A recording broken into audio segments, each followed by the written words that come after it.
आखिर किसके बिना अब खेसारी मरने की बातें करने लगे। जी हाँ, जो पहले खेसारी काफी ज्यादा खुश हुआ करते थे, लेकिन आज अचानक खेसारी लाल यादव को ऐसा क्या हुआ कि बोलते नजर आए कि मैं तेरे बिना मर जाऊंगा। जी हाँ, आखिर अचानक खेसारी लाल यादव को कौन धोखा दे दिया जो खेसारी ये सारी बातें बोलते नजर आ रहे हैं। तो ये सारी बातें की वजह हम बताएंगे, लेकिन उससे पहले वीडियो को लाइक कर ले और चैनल को सब्सक्राइब कर ले। तो चलिए बिना देरी किए वीडियो में आगे बढ़ते हैं। तो जैसा कि आप सभी इस वीडियो में देख सकते हैं कि खेसारी कितना ज़्यादा सैड है। जी हाँ, खेसारी बहुत ही ज़्यादा उदास है और ऐसे में खेसारी की उदासी इस वीडियो में काफ़ी अच्छे से देखी जा सकती है। हम आज एक बता दें, खेसारी बहुत ही ज़्यादा उदास है और इस वीडियो में बोलते नजर आ रहे हैं कि मैं तेरे बिना मर जाऊंगा।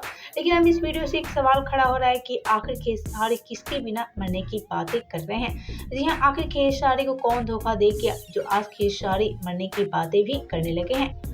जी हाँ, हम आपसे एक बता दें कि आज खेसारी अपने इंस्टाग्राम अकाउंट पर कैसा पोस्ट कर डाले हैं और इस वीडियो में खेसारी काफी ज्यादा उदास दिख रहे हैं। जी हाँ, खेसारी की उदासी उनके चेहरे पे काफी अच्छे से नजर आ रही है।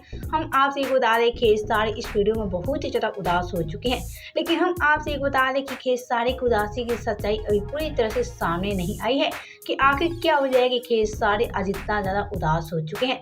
जी हाँ, आखिर ऐसा क्या वजह है कि खेसारी आज मरने की बातें भी करने लगे हैं। पहले तो जैसे ही खेसारी की इस वीडियो की पूरी सच्चाई सामने आएगी, मैं आप सबको जरूर बताऊंगी। पहले तो आप सबका क्या कहना है खेसारी लाल यादव को लेकर, साथ ही आप सबका क्या कहना है खेसारी की इस वीडियो को लेकर, हमें नीचे कमेंट बॉक्स में जरूर बताएं।